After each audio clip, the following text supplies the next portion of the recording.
welcome everybody to the Public Board of NHS England. I should just start by noting that I've taken what's called a chair's action, which excludes members of the public from physically being within the same room as us, but clearly this is being live streamed and therefore the public are able to witness and observe the board and the board's discussions, but we're hoping that perhaps in the next board meeting actually we'll be able to do that with the public in attendance. And we've had apologies for absence from Jeremy Townsend, who was with us earlier today in the private board, and also from Mike Coop and Susan Kilsby. Can I ask if anyone has any interest that they need to declare, conflict of interest? Thank you. And can I ask the board for its approval for the minutes of the public board from July? Happy to approve? Thank you. Welcome, Amanda. Let me just give a brief update as chair, just some reflections, if I might. We're going to have a topic later on, a very distressing topic, attaching to Edenfield, where Claire Murdoch and colleagues will, as part of Amanda's update, give us their reflections. And clearly it was a very distressing, rather appalling picture that we were presented with. And I know that the board feels a gut-wrenching distress at actually what we saw, but we will deal with that in a moment. I have actually, which is sort of by coincidence, done a number of visits recently, including actually to a number of mental health facilities. So I went to the Newham Centre for Mental Health, part of the East London NHS Foundation Trust, and also did a session meeting patients and parents, and these are of some children and younger people who were struggling with mental health issues. ELFT has been related outstanding, and actually I had a really good visit. I also actually on Friday went to the Sussex Healthcare Partnership and visited a level 3 mental health facility, the Hellingley Centre. Again, I was hugely impressed by the staff and the commitment of the staff. And I went on from there to the Eastbourne DGH, to the mental health facility there. I would share, though, that actually what is interesting, and it resonates through a number of our conversations, is workforce pressures. Actually, and we see that across the health service, but also in each of those areas. Clearly, there's lots of challenge on workforce, hiring, retention rates, and so on. I'd just like to do one quick call out, if I might. I had a recent visit at Charing Cross Hospital and actually saw a Maggie's Centre. And Maggie's does wonderful work in cancer support. 24 of these centres started 25 years ago as a charity, remarkable charity, and it does brilliant work, actually. And I just wanted to give a call out to Maggie's. If we look at the agenda, we're going to have a very good, I think, a very good discussion on primary care. It remains a key priority for us as the board. And we need also not just to look at the immediate pressures, but also to keep an eye on the medium and longer term. And Amanda Doyle will be leading us, I think, through that conversation. And we're intending to bring our full response to the full review recommendations in the December board.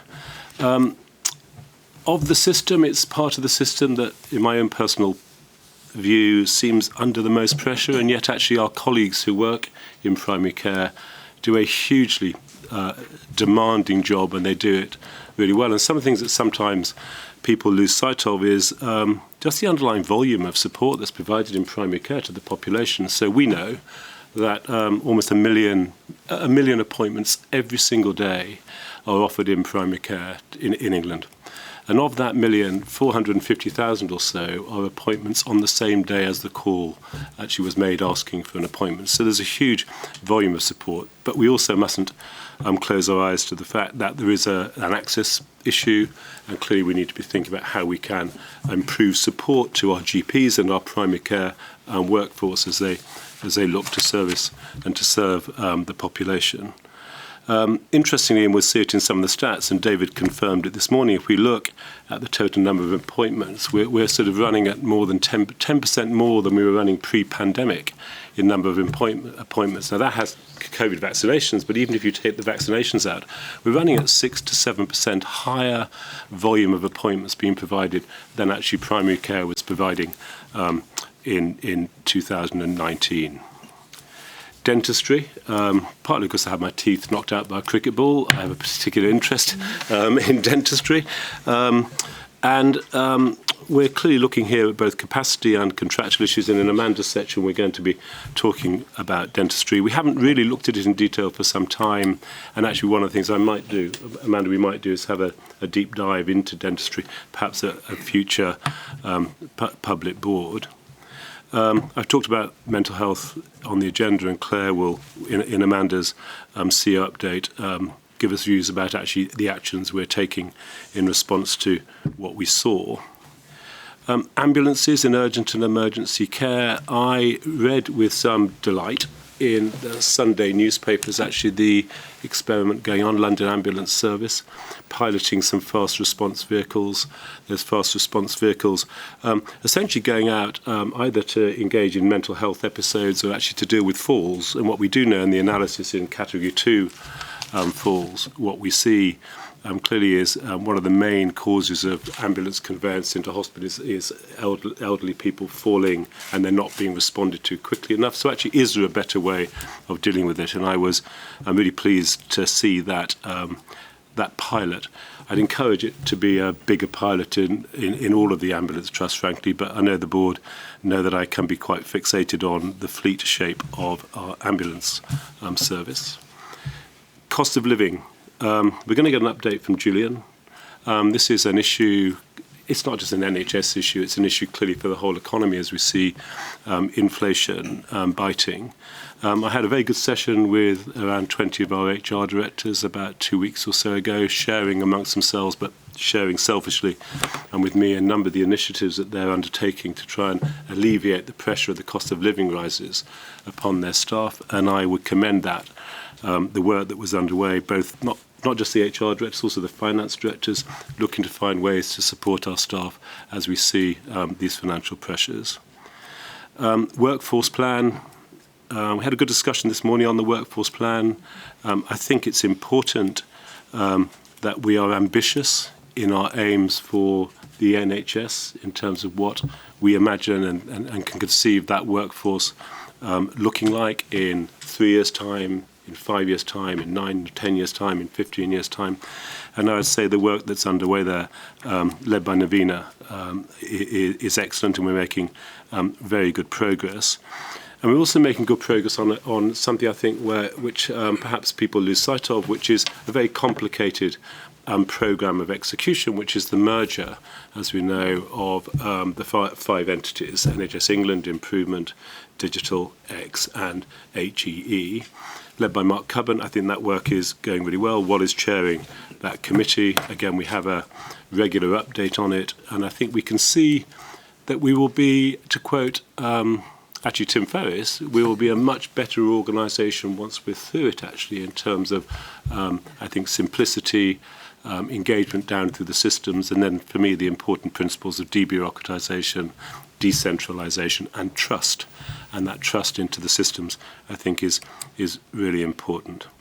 So, lastly, I think next week we've got a meeting with all of the ICB chairs, or 3 meetings, so we're splitting into 3 groups, and I'm looking forward to that. There clearly are a lot of pressures the ICBs, as they have come into emergence, are having to deal with, and it's a very good opportunity just to pick up from our ICB chairs what their reflections are and what their key issues are as we face, really, I think, what are really quite challenging times.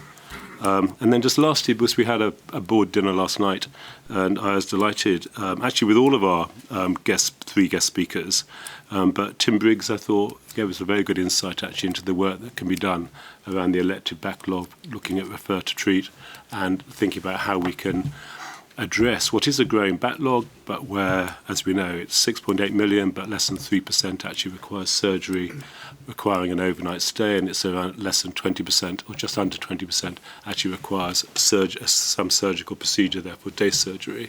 So there's 80% of that waiting list which is not actually requiring surgery. So how do we manage that? How do we cohort it, and how do we address that to provide faster support, prompter support to the population, to patients? So that's all I would say by way of introduction. I am happy to take any questions or comments on anything I've said, if anyone wants to, but if not, I was going to hand over to Amanda for Chief Executive's update. Okay, Amanda. Thank you, Richard. So I've got a number of things I wanted to cover as part of my update, but actually the first thing I just wanted to acknowledge, of course, is this is our first meeting together since the death of Her late Majesty Queen Elizabeth II, who was a long-time supporter of the NHS, particularly of our staff. And just to note that, of course, one of her last major public engagements was to award not just the NHS in England, but the NHS in Scotland, Wales and Northern Ireland as well, with the George Cross. So it was, I think, it was a huge privilege to be part of the state funeral arrangements and in the procession afterwards, to be represented once again by May Parsons, who, of course, was with me when we received the George Cross as the first person to give a COVID vaccination outside a clinical trial in the world. So just to thank May for that, but also I think just to acknowledge the incredible support that we have had from Queen Elizabeth and continue to enjoy and really value from the whole of the royal family. To build, Richard, if I may, on your words about the images and stories that were captured in the Panorama programme, which focused on the Edenfield Centre in Greater Manchester. I'm very pleased to have Claire, Tom and Tim with us to talk about this as part of my update. But I think I just want to echo Richard's words, and indeed I think the words of the whole board, when we were talking earlier about just how kind of personally shocking and horrifying it was for us. I think watching some of that. It is right, I think, that the conduct of individuals involved is appropriately investigated, and we are working with the Trust to ensure that they cooperate fully with these investigations, as well, of course, as taking immediate action to safeguard current patients, to fulfil their duties towards previous patients and their families, and to prepare for the independent investigations which will come on the back of and depending the outcome of current police investigations. But I think whilst we must talk about that specific centre and what happened there, it is really important, and this is where it's great to have colleagues to support this discussion, that we don't allow ourselves to think that this was a one-off. So it's why Claire wrote immediately out to chief executives of mental health and learning disability providers, service providers, setting out a series of urgent actions to assure themselves and their boards that those kind of key safety and experience measures are in place around their services, specifically including safeguards and oversight in relation to restrictive practices. But I think it's also absolutely emphasised the criticality of the new quality programme, which Claire and colleagues, I suspect, will talk a bit about now. Is that all right if we just turn to that? I think very important. Thank you. Yes, thank you. And may I just introduce the two colleagues I've brought with me, or ask them to introduce themselves? Tim Kendall, National Clinical Director for Mental Health. I'm also a practicing psychiatrist. Afternoon, everyone. I'm Tom Carl. I'm National Director for Learning Disability and Autism, and I used to be Chief Exec of a Mental Health Trust. Thank you. So I'll just take a few minutes to set out our initial response and thoughts to these atrocities, and they were what happened in Manchester at the Edenfield Centre was indefensible and appalling. We absolutely have asked the sector to proceed on the basis and to review what they're doing on the basis of it could happen here. We need boards of every single provider and caregiver to really review their existing arrangements on that basis. Is it happening here? How do we know? Are our procedures, are our processes enough? Are they sufficient? And in particular, are we working with the public patients, people with lived experience and their families to help us answer that question and help us think about how we strengthen everything we're doing.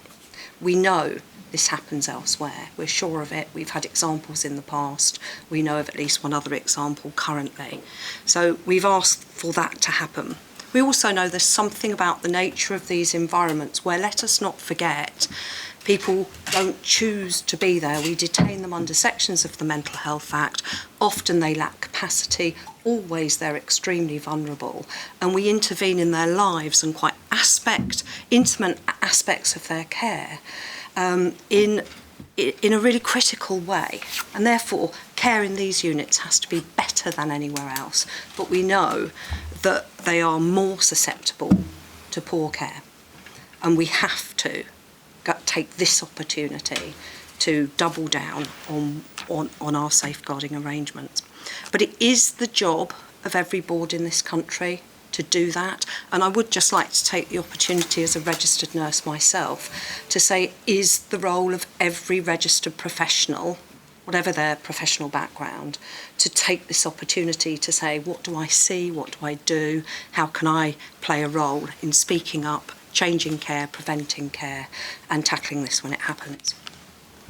And all of that must happen with people with lived experience. Coming to Greater Manchester, if I might, and the Edenfield Centre, the regional, our North West region are leading our response to that, together with the ICB and the Trust. They've moved immediately to obviously put patients and their families at the centre of the response. They've taken immediate steps to satisfy themselves that existing patients are safe and are the top priority of what happens now. They've had the care of each one of those people reviewed by expert clinicians, and now they're moving to ask external clinicians from other trusts and organisations to come in and review their work. They've also increased the level of advocacy services, i.e. non-clinical oversight, patient voice services, to be involved in that as well as families.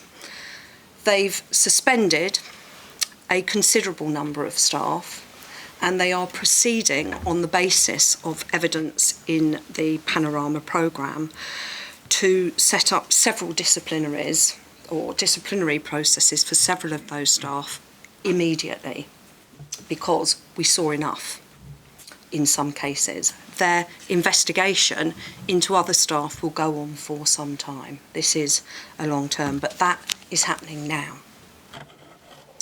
In terms of, if I can step back from Manchester and this greater point of it could happen here, and what are we doing about that and how do we approach it, I want to talk very briefly about the work that we've been doing on changing the model of care.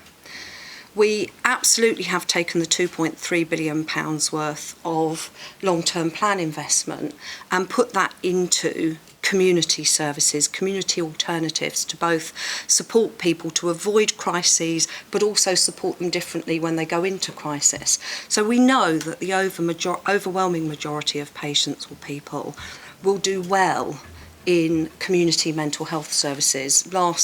In June of this year, for example, we saw 1.6 million patients were on our caseload, and nearly all of those patients were in community settings. We've increased staffing levels. We've in fact increased over the last 3 years staffing mainly in community provision, for example, by more than 20,000. We were 114,000 staff working in mental health settings in 2019. We're currently at 135,661 staff working in mental health services. So we're doing a great deal of work to expand the community alternatives to care. We want to go further and look more radically at the model of care, and we are looking internationally at who provides services in a different model of care. And examples would be, for example, Trieste in Italy and elsewhere.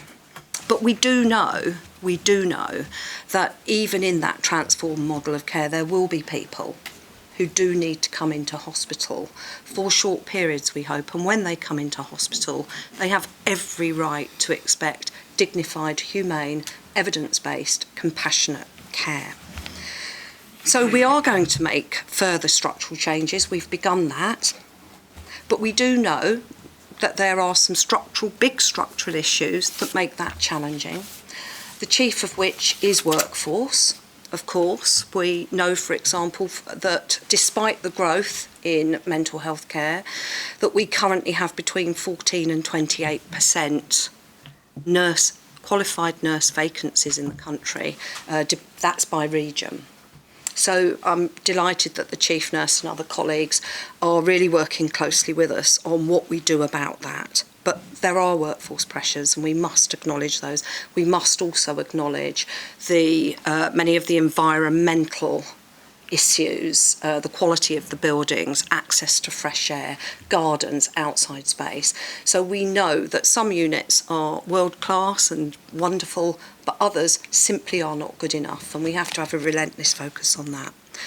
The final thing I'd like to say is that in view of the fact that most of our efforts to date have been on changing the model of care and will continue to be, and expanding community mental health facilities, we do need to focus as well on the quality of inpatient care. Several weeks ago now, we announced that we were going to launch an inpatient quality improvement programme.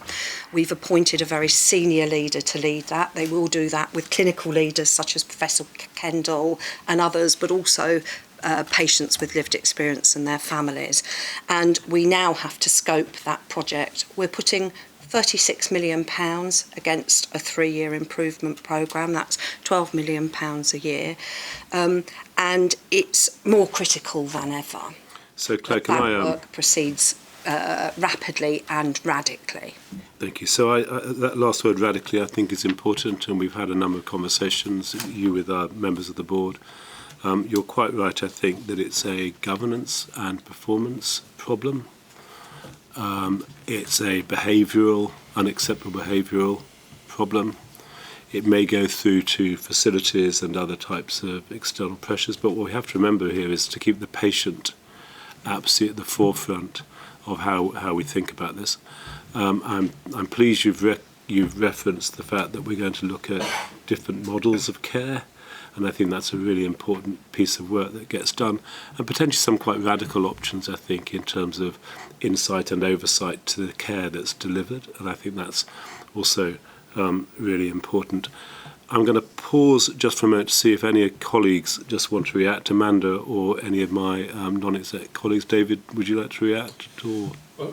Claire, thank you for your comments. I think, Richard, your positioning of this, of being on the side of people that use services, is absolutely the right place to be. What happened was truly appalling. And I think historically, this isn't an isolated incident. And I think the big challenge is how do we extract the learning from this and then translate that learning into our education and training systems, our processes. A number of recently qualified nurses were featured on that programme, which raises key questions really about values as well as behaviours and how are we training and educating people. I thought the absence of other clinicians on what we saw on the TV, that doesn't mean they weren't, but nevertheless is an issue. So I think, Richard, your point about what the professional accountabilities are, all registered professionals make a personal commitment to uphold the highest standards of quality and safety. And I think they appear to have been quite seriously breached by the evidence of that programme. But I also think the governance issues, I think that trust has been subject to incidents 20 years ago on the Rowan ward. And so there is something about what the organisational memory is, in spite of people changing, that leads to the learning being extracted and then being translated into practice. So I think how we just think about the governance going forward and whether that governance has been effective. I think, Claire, you're stressing the board's responsibility, but also the senior management responsibility and the layers of management, I think is absolutely key. But I think the quality improvement initiative and the investment of both resources, physical, human and financial, I think strikes me as being an absolutely appropriate thing to be doing. I couldn't agree more on the model of care. and just thinking differently about how, for the most vulnerable people, we're offering care. And my fear is that perhaps we're warehousing people rather than treating people with a view to making them better, and how we make that shift, I think, is going to be one of the key challenges. Thank you. I mean, well, I know you want to make a comment, and I might just hand to Amanda to close this topic out. It's not to underestimate just how really, really important this conversation is. Well, do you want to Thank you, make a comment or ask your question? I agree fully with David's comments, and thank you for the review you just gave us about what's been happening and what you're doing about it. I want to make a very narrow point because we haven't discussed much about culture. We sort of hinted at it. Underlying all this is culture. And then there's also a risk element to this. So you again alluded to that, the fact that, it could happen anywhere. So for me, it starts with the governance dimension, thinking if that's the case, the first thing we talk about is the risk of all that. And I'm wondering, in your further conversations with colleagues across the country, how much work are you going to put into making sure that the culture is adjusted to understand this and to ensure that there's a continual improvement process going on so we don't have this horrific stuff happening again? Yes, respond. Please do, yeah. And it may be actually that one of my colleagues would like to, but you're absolutely right. At the centre of this is culture, values, training and education. If the culture's not right, nothing else really can reliably flow from that. But I don't know. We have an existing quality improvement programme around restrictive interventions, and we've got every trust in the country already signed up to it. But the early experience from that is that if you change the culture by having all the improvement programmes planned by nurses, doctors and service users, it changes the whole way in which the culture operates. And restrictive interventions come down by 80%. So I think you're absolutely right, the culture is central. And who engages on it? Andrew, do you want to make a comment?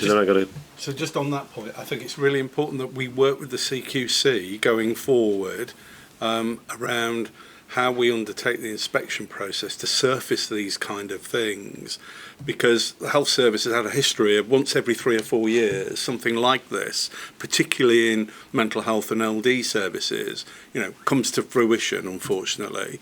So I think anything we can do as regulators by working differently together, we should, and I would urge that the work you're doing, Claire, is shared with colleagues in the CQC, because I think there'll be lots of advantage downstream. The other thing is acute providers and other providers need to learn from this as well. Definitely. So I've just noticed your note just went to mental health chief execs, I think. Do you want to make one? I can see you want to make one. The whole conversation about culture is really, really important. It's the striking thing here that this wasn't just poor care. This wasn't just people getting it wrong. And we obviously, we pick those people up, we help them with. There's malice. Yeah. There's malice here. There's stuff that you wouldn't expect to see on the street. So it goes beyond the culture. It goes to values. It goes to recruitment. It goes into that territory which we do need to go into. Thank you. I'm going to, if I can, Amanda, do you want any last remarks on that, and then go into the rest of your CO report? But what we have agreed is that I think we want to have very close direct board oversight of I'll call it the remediation here.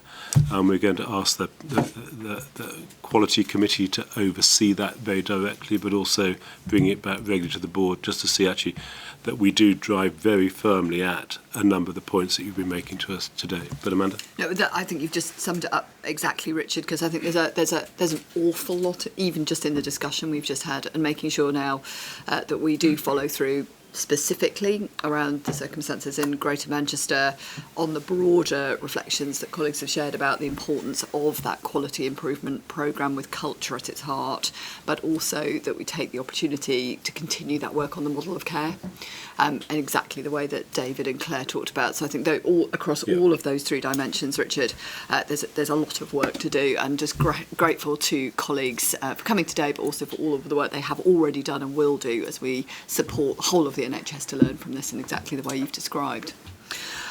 So if I just move on from that then, a few other things I wanted to cover. So firstly, of course, also worth noting that since we last met, we have a new Secretary of State and ministerial team. We've begun working with them in these first few weeks, and in particular, it's been, I think, very helpful to get early clarity on the priorities for the current Secretary of State set out in our plan for patients, which was that's the title of it, not our plan. The plan for patients, titled Our Plan for Patients, which reflected priorities which we, I think, would absolutely recognise and share around urgent emergency care, around the elective backlogs, around social care, which we've talked about at the board many times before, and of course primary care in its widest sense, so absolutely explicitly covering dentistry as well. So I'd really like to thank again everyone who's been involved in working with colleagues to shape the plan, and now of course we move very firmly into continuing our focus on delivery. So just talking about delivery, the first thing I think I'd just like to do is to credit the work that the vaccine team have done, even though I know that there isn't perhaps the same focus now as there was last year in the kind of public mind around COVID. Actually, it is worth us noting that as of today, we have over 9,500 people in hospital with COVID. So that is quite a significant increase just in the last few days. And therefore, the importance of the vaccine programme in helping people to do what they can to stay well over this winter period is just as important as it ever has been. So great start to the programme with 5 million booster doses already given, but of course a long way to go, and some of the same challenges about making sure that it is a service that really does reach out to traditionally underserved communities, and builds on all of the great learning from the last year of the vaccine programme. So thinking about COVID pressures taking us into then a bit of a focus, if I may, on winter. So we have been working with colleagues across the NHS for some time to make sure that we were able to be as well prepared as possible for winter. So we wrote out some 6 weeks plus ago with a range of actions that we were asking colleagues to take. We are meeting again with the NHS leadership community next week to talk about what more we can do over above those things, recognising that if we think about the risks around COVID, the risks around flu, the risks around some of the cost of living, which is still, I know, uppermost in people's minds, you mentioned it a moment ago, and of course the additional risk of potential industrial action over winter, we are looking at a really, I think, potentially quite significant set of challenges over this winter period. So we have gone early, gone in August with a set of actions that we're already seeing making a difference. If we just look at the number of beds we have open now, to significantly more than we had this time last year. So we can see the work that colleagues have done across the NHS to increase capacity. But as I say, we have been challenging ourselves and working with colleagues on what more. And we have our conversation with leaders next week to explore that in more detail. A couple of things to say on the what more.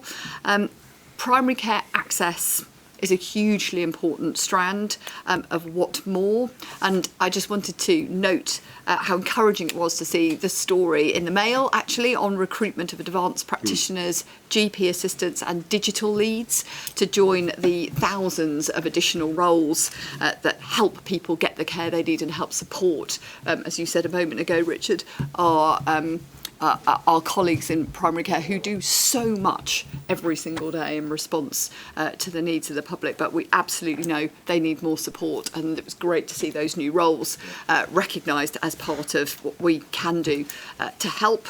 The other thing that I wanted to call out, particularly in relation to primary care, which was also really good to see, was the news that community pharmacy consultation service has already ramped up to help over 118,000 people in June. And that's double the number from June last year. So I think we are aware that community pharmacy provide an invaluable role anyway, but also that at the heart of local communities providing services that would otherwise take people to GP services or potentially even into treatment centres or into A&E. So absolutely great to see that service really beginning to take off a real scale. Final thing I also wanted to say, when we think about capacity, we think about what we can do for winter. Of course, I know we've done this as a board before, but I think hugely important that we acknowledge the role that volunteers can play and continue to play to support the NHS and improve the experience of patients and of staff. It will continue to be really important, volunteering over this coming winter, and we are asking all ICBs to think now about how they can develop the volunteering infrastructure within their systems, recognising that value that the local volunteering workforce and local volunteering support and initiatives can provide. We're supporting ICBs to do this. Ruth's been leading this work in a variety of ways, including remodelling the NHS Volunteer Responders Programme to better integrate with local health systems and voluntary organisations to continue to provide a national crisis response, supporting ICBs to set up local alliances with voluntary community and social enterprise organisations. I gather we now have 42 of those live already, and we've also been doing things I think you're already aware of, so commissioning surge discharge support for trusts and commissioning St John to provide additional auxiliary ambulance support to areas of highest need. So we're hoping, I think, to do more on volunteering over the course of the next year, but just to acknowledge that that remains a really important part of our resilience and our response over winter, and to thank again all of those who give their time to support the NHS, to support our patients and to support our staff. Richard, I wasn't going to say more about the financial position because we will cover that in a moment in the position on planning, but I think just worth noting that is an important conversation for today. And then just finally to acknowledge the point that you made a moment ago, which is just to say, really, I suppose, to my colleagues within this organisation, as much as to the board, that we are aware that it is a hugely complex piece of work, the merger and the bringing together of the 5 entities, as you described it. It is a very ambitious time frame, and there is a lot of work going on, led brilliantly by Mark, but really with now increasing amount of engagement and time from colleagues across the organisation to do the design work and make sure that we are in a position to be able to stick to the timescales that we've given for what is a very big change programme. Very positively, though, and we heard about this earlier, that we are now really beginning to see how we can design in simplification and design in better ways of working that will give us that better organisation at the end of this. But I am just conscious that it is nonetheless an unsettling time for staff, and colleagues want clarity and certainty, and certainly our commitment is to keep briefing, keep communicating, and as soon as we possibly can to give people the information that they are looking for about their own roles and their own personal futures. If I might just add also thanks to Laura Wagiri chairing Digital and also the board of Digital, and David chairing HE and the board of HE, because I think the boards are working well together, I think, in what is a really, it's a challenging execution programme. But just to thank you and your boards for your engagement. That's it from me. Very good. Any comments or questions for Amanda on anything she said? Any reflections? If not, okay. David, I think it's to you, isn't it, for the operational performance update, and then we're going to bring Julian in on financial performance. Okay, thank you, Richard. So you have in your papers, as ever, the comprehensive operations report that covers all areas of activity, which I know people read assiduously. As such, I won't go through every word, nor will I page turn, but I will, with colleagues, touch on 4 areas, namely where we are with COVID, a bit more granularity on the vaccination campaign, then I will touch on elective recovery and where we are with urgent care. So I will bring colleagues in. So Steve, could you share with the board where we are with the COVID pandemic? Yeah, thank you, David. And as you've already heard from Amanda, we have now entered the 4th wave of COVID this year to impact upon hospitals and health systems with, as you heard, around 9,500 patients in our hospitals with confirmed COVID, and that is heading over 10,000. What's driving it? Well, colleagues in public health tell us that Omicron, in particular BA5 and its sublineages, remain the dominant variant in England, although there are a number of other subvariants in the mix that they are keeping a close eye on. So the difference is that unlike the July wave, which was driven predominantly by BA5 becoming the dominant variant, there is no new dominant variant occurring in this wave. So that means it's likely that it's a combination of waning immunity and then reinfection, and that some of these variants have mutations within them that avoid the immune system or the immunity that's been developed to previous infections or to vaccination. Not to say that vaccination isn't successful, as I'll come to in a minute. So all of that means we're into another wave. The more positive news is that the percentage of patients in high dependency units and intensive care units is still at around 2 to 3% of the total. So that's very similar to the what we've seen since Omicron became the dominant strain earlier this year, and very different from the position last year when it was typically around 17% of patients were in ITU. So severity is less, and a large part of that is due to the success of the vaccine programme. And again, the number of patients or the percentage of patients where COVID is the primary diagnosis in hospital is around the 35 to 40% mark, which again is similar to the what we've seen since Omicron became dominant in January. So no change in those particular statistics. Now, it's important to say that the ONS, of course, publishes data every week on their COVID infection survey. They last published last Friday, but that was looking at data up to the end of the week of the 17th of September, which is already 3 weeks ago. That will be brought up to date, I'm sure, tomorrow with their next publication, brought up to date by another week. But I think what it means is that the data we are seeing reported from hospitals is now a bit ahead of the data that is being reported by the ONS. So I think that's really important to keep in mind. Where do we think that this will go? Well, I think it's certainly possible that we will, over the next few weeks, see a peak in this wave, which is similar to the peaks that we have seen in the other 3 waves this year, and of course that is putting pressure on hospitals and health systems. I'm sure we'll hear in a minute. We have got infection prevention control measures in place, and we have given trusts the discretion to flex those according to the particular circumstances they find themselves in. But of course, what's most important is the vaccine programme, because the main defence we have against COVID is the vaccine programme, which is successful at both reducing transmission over a period of time, but even more importantly at keeping that pressure on the prevention of severe disease, because of course it is the severe disease that puts most pressure on us in terms of hospitalisation.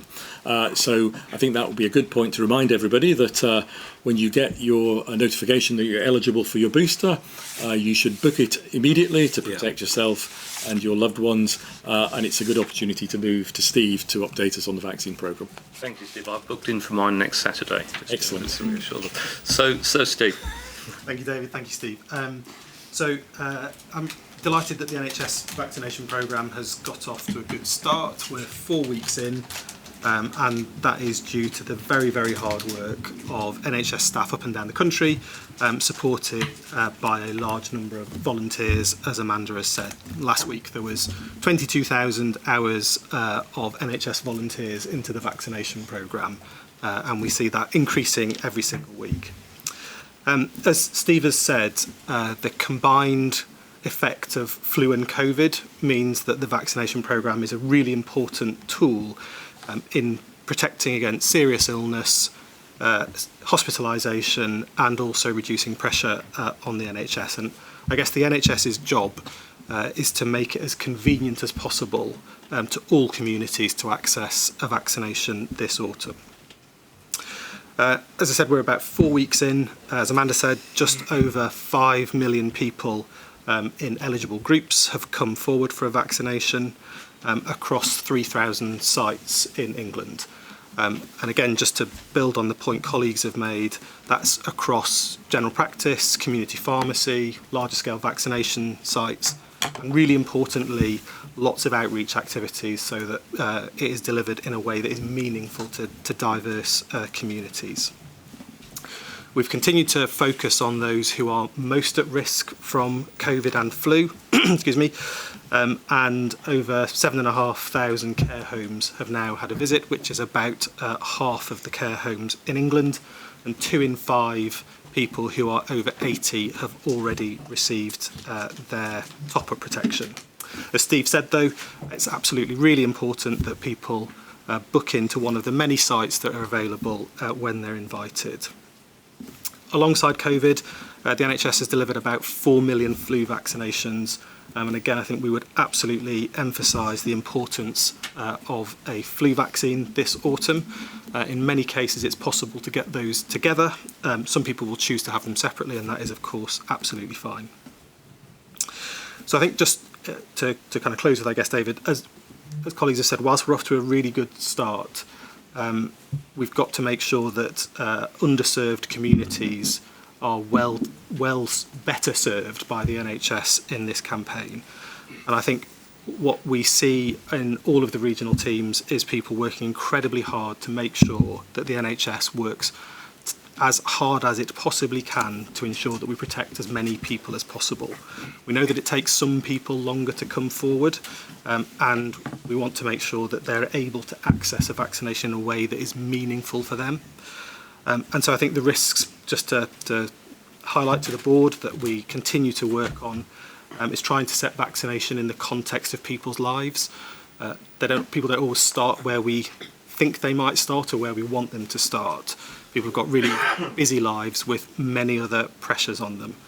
And so our job is to try and build trust with local communities, but also, as Steve's very eloquently done, highlight the risks that still persist around COVID and flu to reduce complacency. Because as Amanda said in her opening, it's not top of everybody's mind, but still is a very clear and present threat.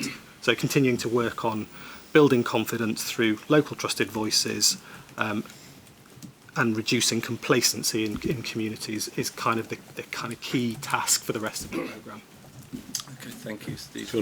Sorry, Steve, you sort of highlighted or mentioned a few times hard to reach communities.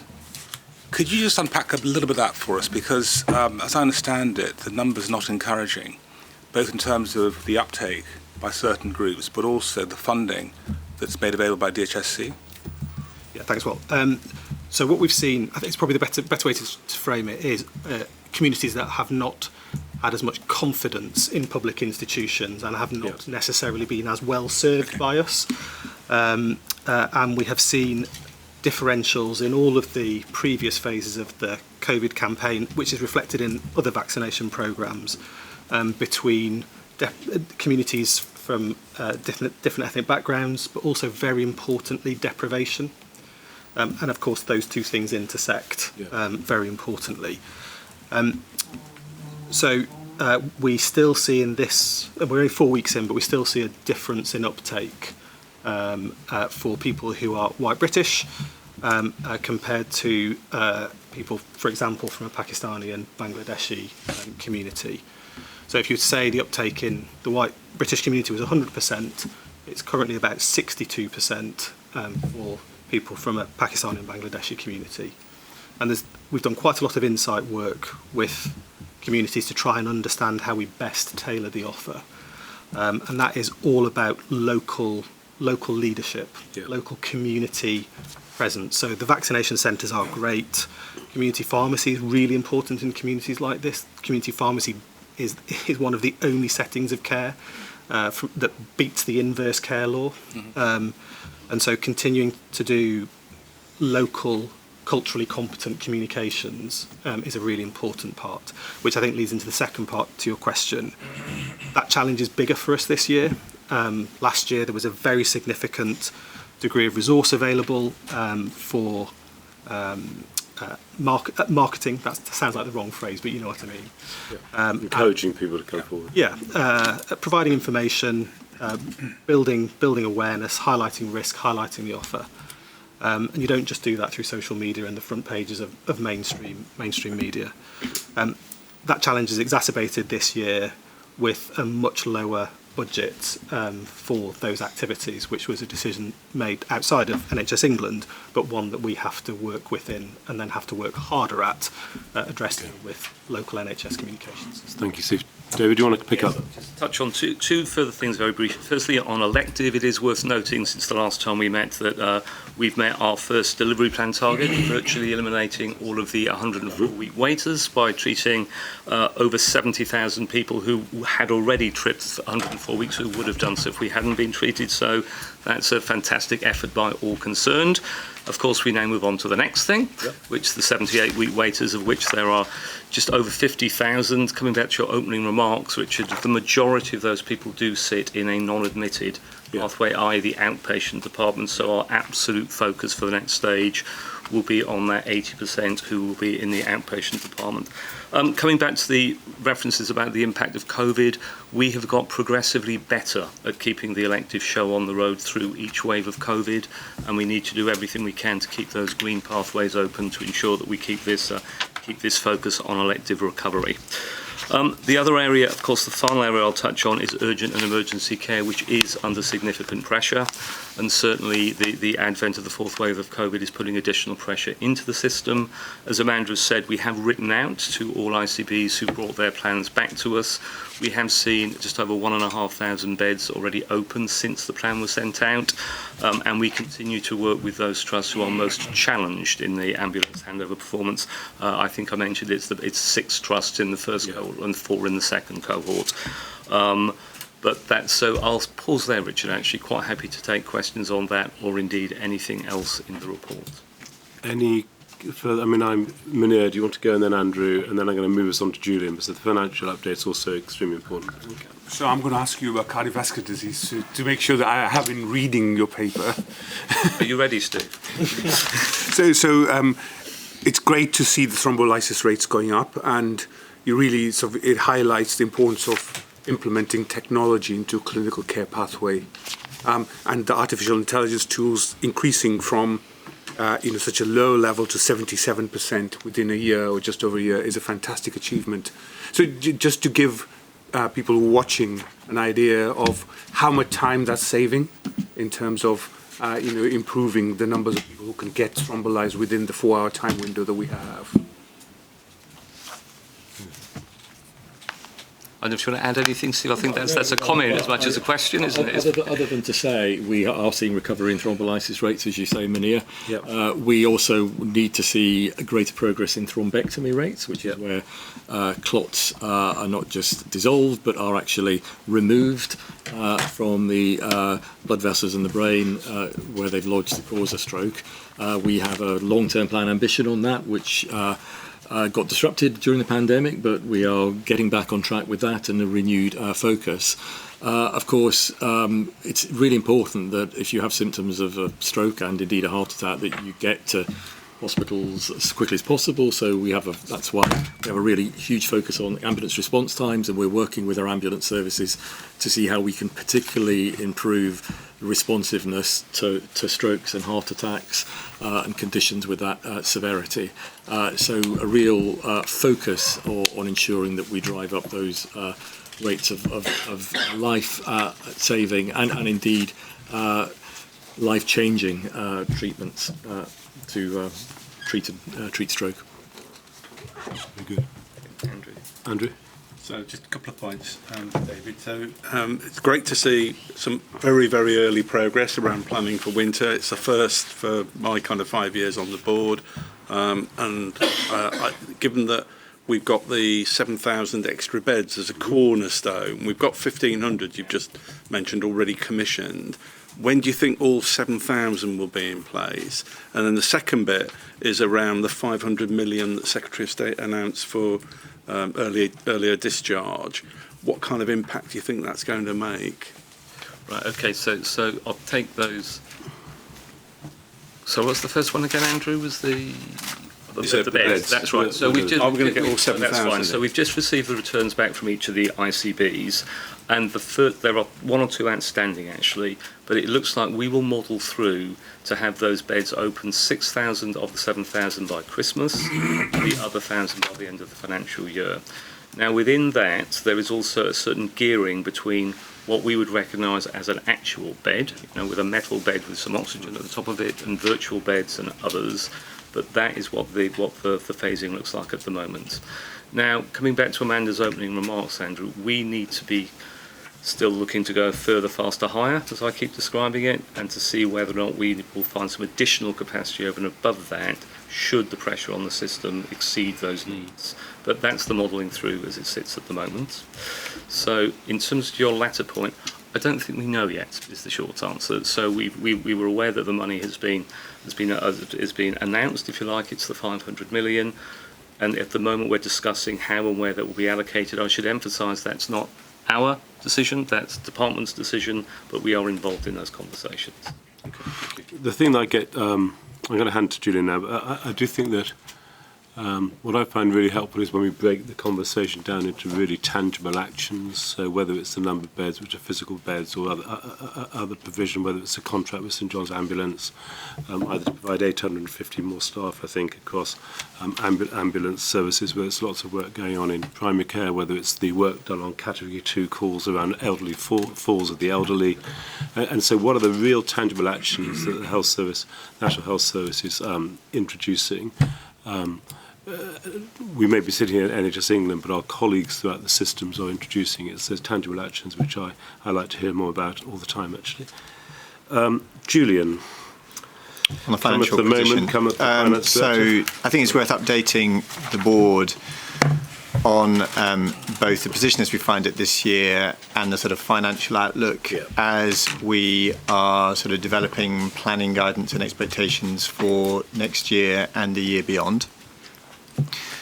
On the position on this year, at the end of month 4, we are overall, we are in aggregate about 200 million off plan. That is largely because we are seeing some deterioration in the provider position. Mm-hmm. Systems overall are actually, from the commissioner side, net, basically holding to plan. Clearly, we need to see sort of what happens. Our providers, as we have discussed from the operational perspective, are under enormous pressure. In particular, as David and Amanda have said, we are seeing, we are now onto our, I think, third COVID wave during this financial year. Staff sickness absence is clearly materially higher than we had hoped or assumed or asked people to plan for. That is driving clearly much higher temporary staffing costs as we seek to deal with the pressure and as providers continue to deal with emergency demand in particular, but actually the cost of elective demand is also as a result higher because you are having to rely on sort of out of normal session costs in order to maintain activity. I mean, I would actually, just as we've sort of said in the operational picture, we are maintaining much higher levels of other elective planned care through this year than compared to what was done, let's say, in 21-22 and during, as we saw, COVID waves, which reflects actually just how hard people are working. So the position is very tight. At the moment, we are still forecasting to come in on budget. There is clearly risk there.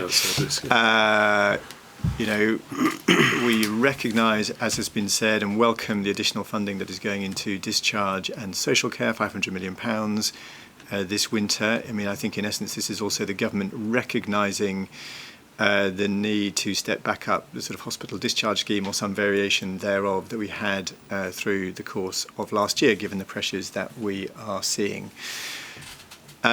So watching closely, managing tightly, implementing the cuts that we said we would need to following the pay round, our contribution to living with COVID as it affects both technology investment in particular, some of the growth in diagnostic capacity that we had planned, and then of course the steps we are taking within this organisation to, basically freeze recruitment, reduce costs as we step through the merger programme. So lots going on. It is very tight. We will continue to monitor it closely. Now, clearly, as we look ahead to next year, look, the position again is fairly uncertain and very pressured. Worth, of course, clocking that we came into the pandemic, so, with 10 years of funding significantly below the level of the kind of historic trend rate of growth in health spending. It meant that we went into the pandemic with, reasonably little or no resilience. If you look at, if you compared us in sort of 1920 for nurses, doctors, acute beds per head of population compared to most of, sort of Western European countries, we were clearly, right down at the low end of the league table and the benchmarks. As a result, as we went into the pandemic, as we had to deal with the demands, the almost complete reorganisation of care in hospitals, the staffing demands, higher sickness absence, the various other measures, Nightingale hospitals, the use of the IS, the vaccine programme, testing, PPE cost, we clearly saw quite a big increase in costs within the NHS. We have been working that out. This year, in total funding for the NHS, it was planned to be reduced in real terms by about 1.4%. That includes, of course, further reductions in the funding we were provided for COVID, on the basis that we would be able to change infection prevention control arrangements and indeed would see significantly lower COVID demand. We are still trying to work those costs out. In total, the efficiency ask of systems this year was about 5%, £5.6 billion in cash terms. That is very stretching. And clearly some of the assumptions that we were asked to make when we did the planning in the SR last year have clearly not borne fruit. In particular, as we've discussed, we've seen higher numbers of COVID patients in hospital over the course of this last 6 months than actually the equivalent 6-month period at any other point during the pandemic. As we've also discussed in the operational update, we've also seen a decline in the domiciliary care workforce over the last 12 months, which is making it harder to discharge patients back to their homes. That has driven much higher bed occupancy. We currently have over 7,000 patients in hospital for longer than 7 days than we had pre-pandemic. So that's part of both the operational and cost pressure we are dealing with within the NHS now. But in addition to that stretching assumption, as we have discussed in previous boards, we have also had to absorb indeed higher inflation costs. So the kind of real terms effect is more significant. So, we put an extra £1.5 billion in, and we have had to find about another £1.5 billion to deal with a contribution to the pay settlement, a contribution to the broader testing costs that are being managed by the department, and certain other responsibilities transferred to us, which we have had to absorb without funding. So it has been a pretty pressured situation. Now, when we did the SR agreement last year, we committed, though, to deliver further significant efficiencies. If you take the 5.6 billion that I outlined, plus about a further 3.6 billion next year and a further 2.8 billion the year after, in total we had committed to delivering around £12 billion of efficiency savings, which clearly includes us basically reducing in particular the extra COVID costs which we have received from around 5 billion to about £500 million by the end of 24-25. I mean, basically that we would work out over 3 years the sort of extra cost pressures that we, need to compensate for. Yeah, that we had during COVID. In addition, even if you take the extra cost pressures that we have had to absorb this year, and you, at the moment, we at least have to think, gosh, that those are likely to be recurrent pressures. Although that is a conversation we are having with the department and government.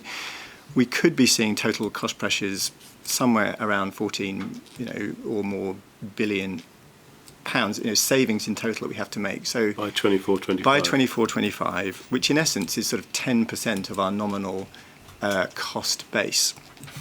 Now, we have been putting in place all the plans to deal with that, but that's going to, give us some reasonably stringent, and the government reasonably stringent choices about, where investment can go. I mean, working out how we can do that whilst delivering the reduction in the elective long waits, the improvements in cancer performance, and indeed how we deal with the emergency pressures and how we improve access to primary care, as well as the investment in mental health and other issues.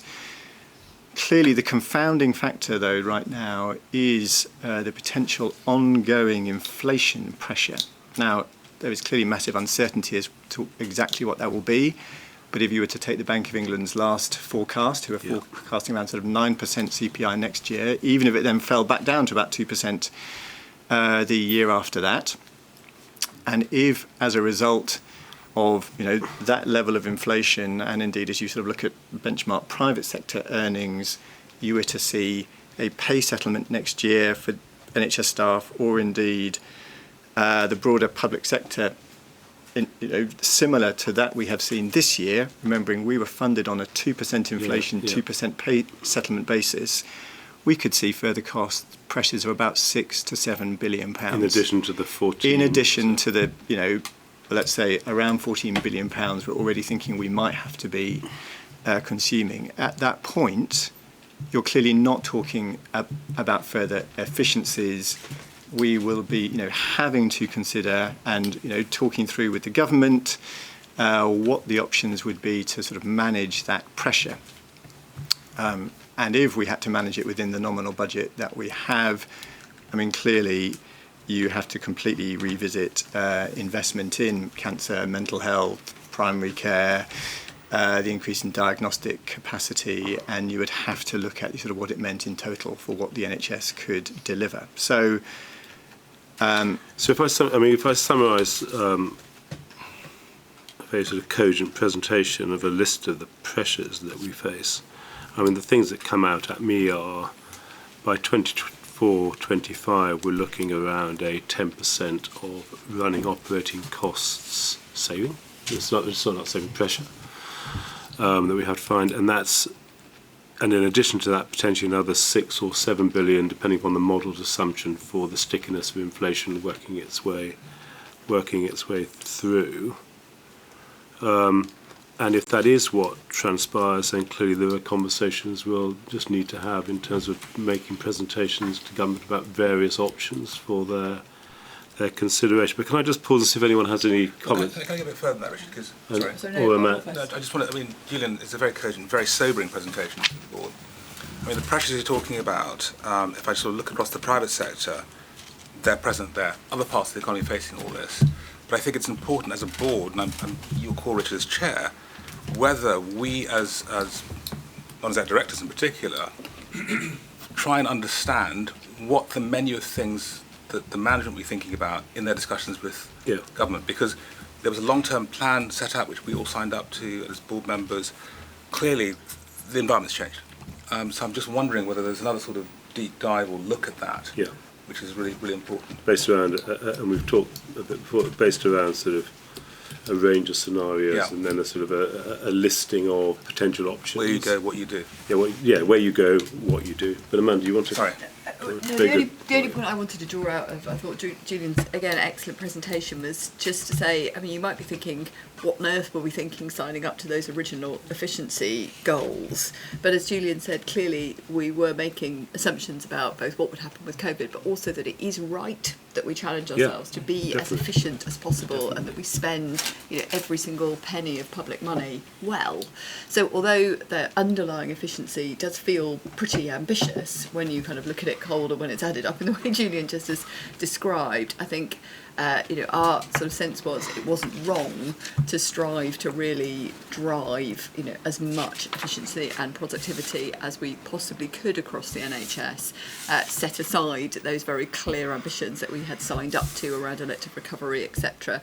I think the thing that is right to just call out in particular from the way Julian's just described it is as we look into next year, it is you know, the unquantified as yet, because we don't know exactly where this is going to land, but there's unquantified additional challenges from particularly inflation, which along with everything else that we are now looking at, I think is the reason why this feels quite different to where it did when we were previously discussing. And I'm conscious of time, and I do need to move us on with it. It's a really important conversation, and what we haven't really talked about in this moment actually is often to get that productivity requires investment, and if we think about capital, there's a conversation and discussion needed around actually capital investment in the health service to enable the productivity levels that we should absolutely ambitiously be targeting. Is there anything else you'd like to say before I move us on, Julian? No, I mean, look, clearly, as you said, it's inflation. I would just flag, I mean, at the moment, it also depends on what happens with energy costs in particular. The business relief scheme is a massive assistance, along with the discharge funding this year, so it'll depend upon that. And as I said, clearly, it's you know, decisions on pay for staff, where clearly we would want to be seeing, you know, fair and you know, rewards for staff given the work they're doing and the sort of living pressures they are facing. But you know, those are all recommendations done by an independent body and to be handled by government next year. Thank you.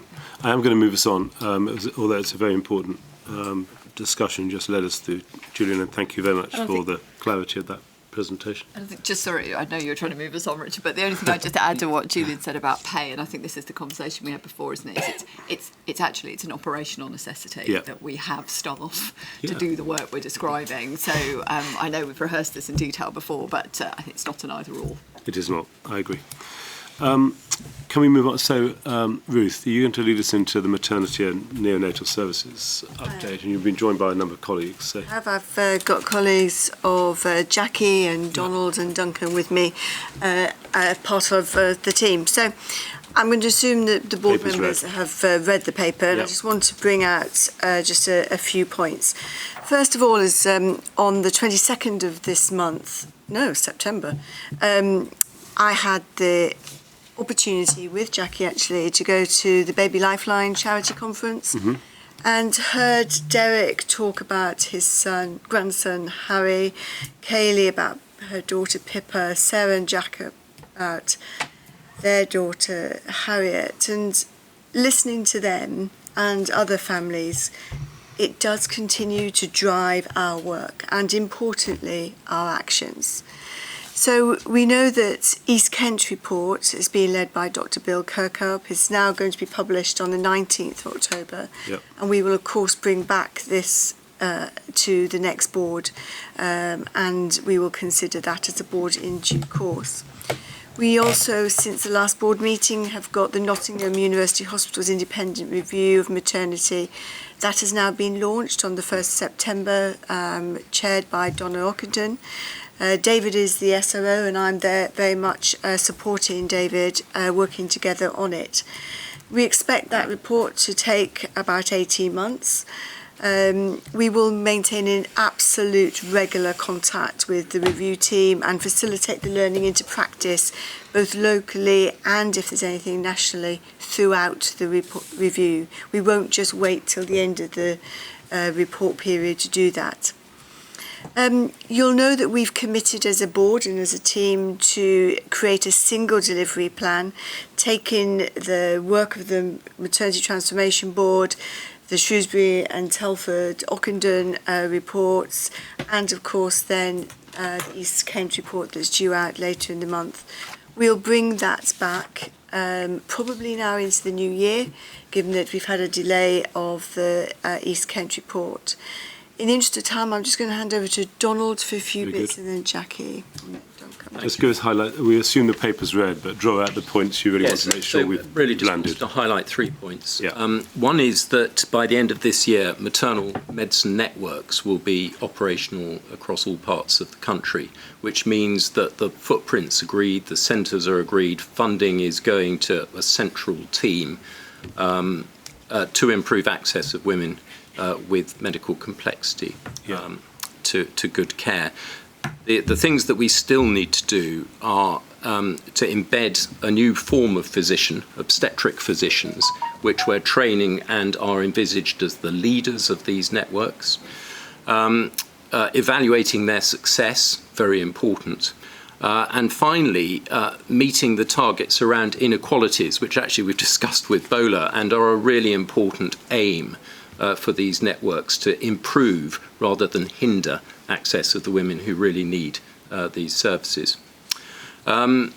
It's good to see that smoking rates have come down, so they're at their lowest rate.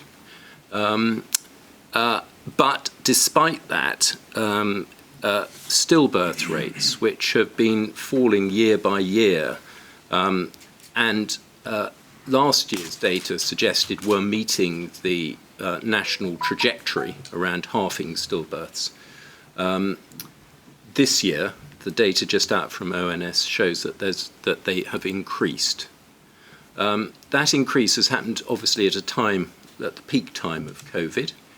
I think we would be very cautious about identifying any particular cause of that increase in stillbirths. But of course, there is the effect of COVID itself, and then the access of mums to services as a result of COVID, women being anxious about coming into services. And we know that services were running at very, very depleted workforce levels. If that is all correct, then one would anticipate that the stillbirth rates will continue to fall in subsequent years. But I think we have to wait and see. And it does make us think about the importance of vaccination here and in this particular group, because it's mums who have severe COVID, and we know from last time round that those were the ones who were not vaccinated. Thank you. Good. Thanks. Jackie. Thank you. Just to reflect on the publication of the long-term plan, and prior to that Better Births report of the National Maternity Review, we had an ambition for continuity of care, for most women to have continuity of care. The reasons why are evidence-based to improve outcomes. The model actually improves outcomes and experiences. For example, reduces preterm birth by 24% and is very much improving outcomes for women from Black, Asian and minority ethnic backgrounds. However, that model of care requires safe staffing and appropriate staffing, and because of the staffing challenges that we're experiencing, we wrote out to maternity providers, to trusts, post the final Ockenden report, and also further to our publication last year asking services to look at safe staffing before further rollout. So we wrote out to services informing them that we were removing the target for continuity, and that's being responsive to their staffing challenges, removing the target and suspensions where there are no safe staffing levels. However, on a positive note, we have invested 1.3 million over the forthcoming year to support services where there is safe staffing, to target continuity for those living in the most deprived areas, particularly Black, brown women and those from a socio-economically disadvantaged background and mixed ethnicity women. They're the women that Embrace tells us are more likely to experience mortality.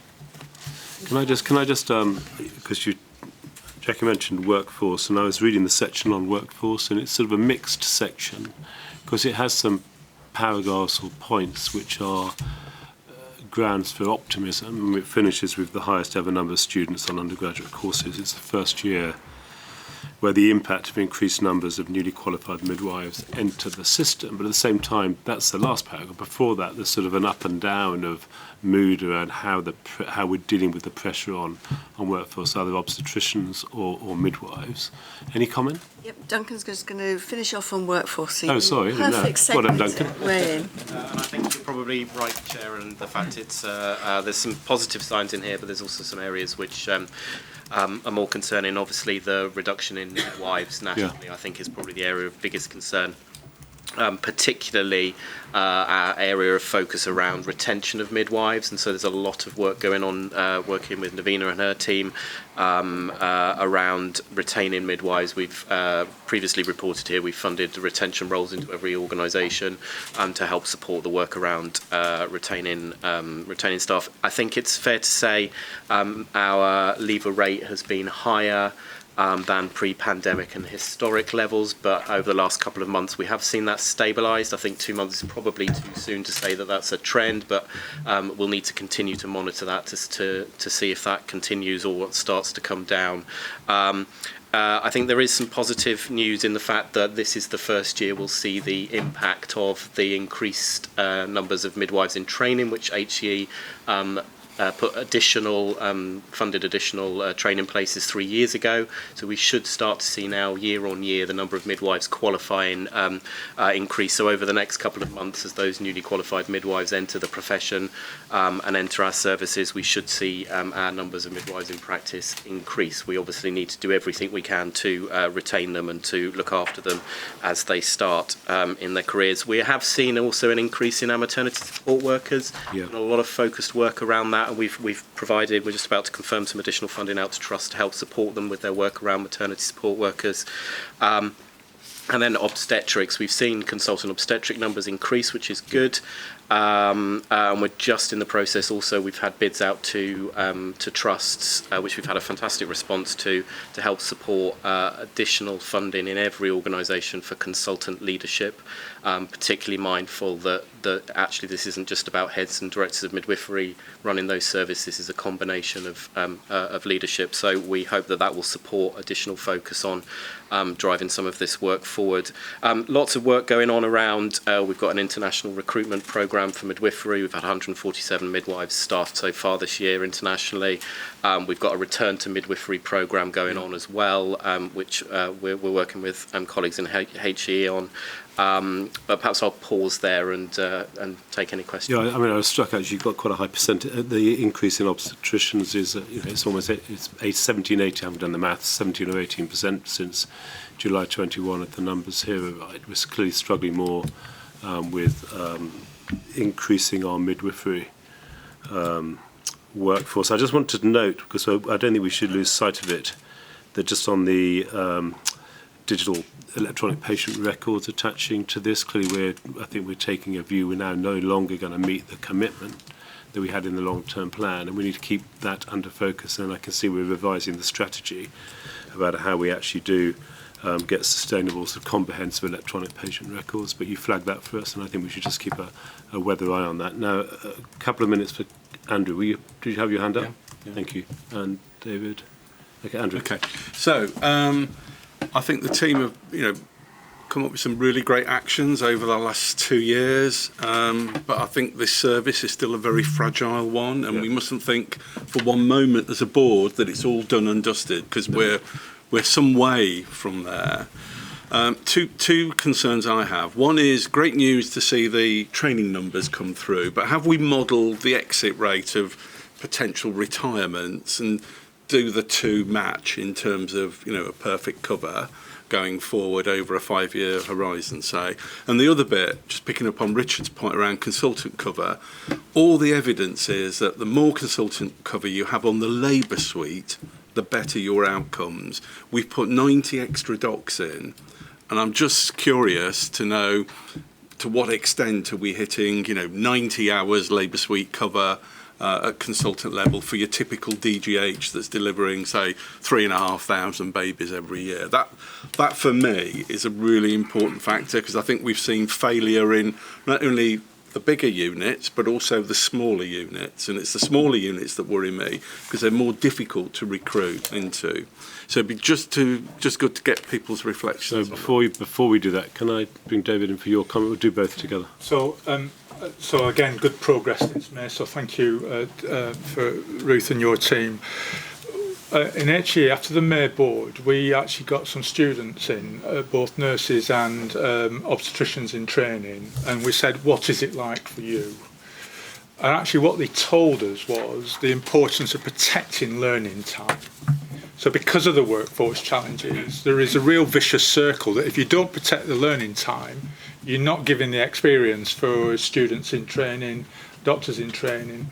And I just ask, as we work through this programme, that we actually just attend to that issue, because otherwise the training is going to be suboptimal for people. They're not going to get the training. They might have the hours, but they're not going to get the quality of what they need to do. And I don't need a response. It's just putting down a marker that I just think it's not just about numbers. It's about the experience that those people get. So one quick question, but I just don't think as a board we could not note the figures which were sort of paragraph 5, 900 million paid out in past cases in 2021, and it cost 3 billion to run maternity. That doesn't work, because that 900 million is only going one way.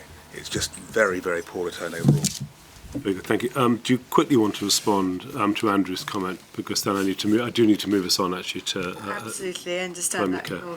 So the workforce plan, we need to keep the people we've got. We need to continue to make sure we've got the demand and supply married up, and go for the over recruitment like Navina and colleagues were talking about this morning.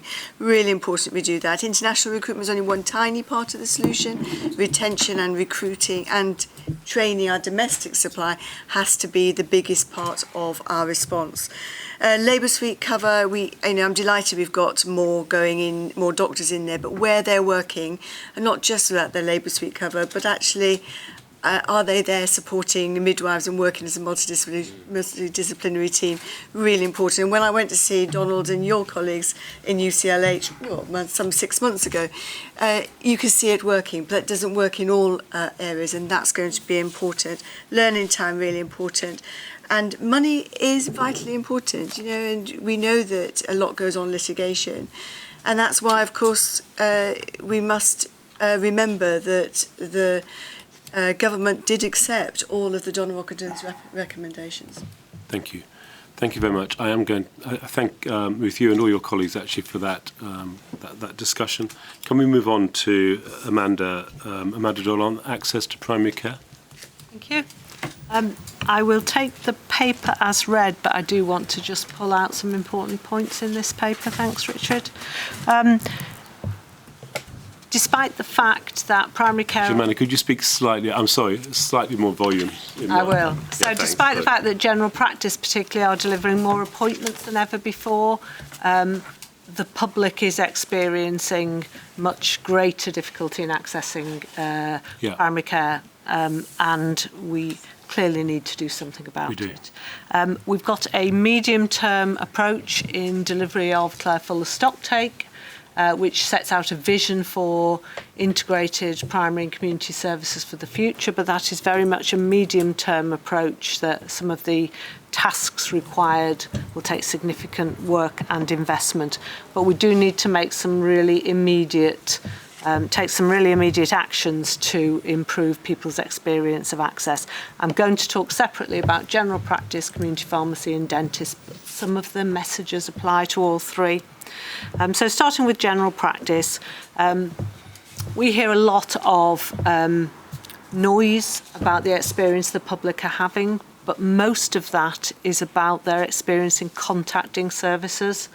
So people are finding it difficult to get through to practices on the phone. Often appointments are gone by the time they do, and we have this constant cycle of redialing at 8 o'clock every morning. We need to put a stop to that. So we need to take steps to address the issue of contact, and that's by better cloud-based telephony systems that allow more lines in and out, that allow better signposting of patients, and importantly, also give us the data about people trying to call and when they're trying to call, and letting us match demand and capacity. But we also need to focus on digital routes to access primary care, whether that's e-consults, use of the app, or other digital routes to view your records, view your test results, view information about your care, digital registration with practices, which will come in over the next couple of months. We're piloting it now. From the 1st of November, everyone will have prospective access to the records digitally. All of that frees up capacity to deal with the people trying to get through on the phone every morning. But once we've started to make inroads into the difficulty with contact, we then need to increase clinical capacity and make that available for people. And there's three aspects to that. There's improving recruitment, particularly around GPs. We've made massive improvements recently. We've had significant increases in the numbers of GP trainees. And the issue we've got, though, is that we need to retain those GPs once they qualify as general practitioners. About 48% of them currently are international graduates.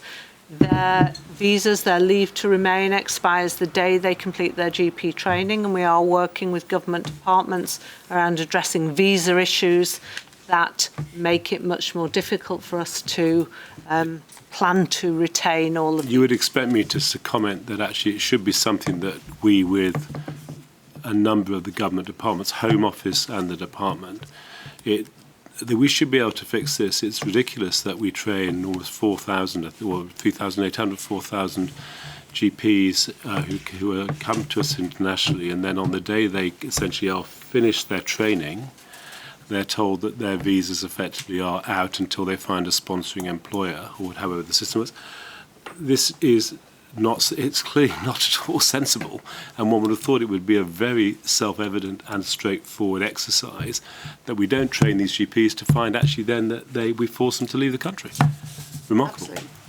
And we are working positively, particularly with the Department of Health and Social Care, to try and address this. But the other issue is that while GPs in training are largely full-time, so the average is their 0.98 whole-time equivalent.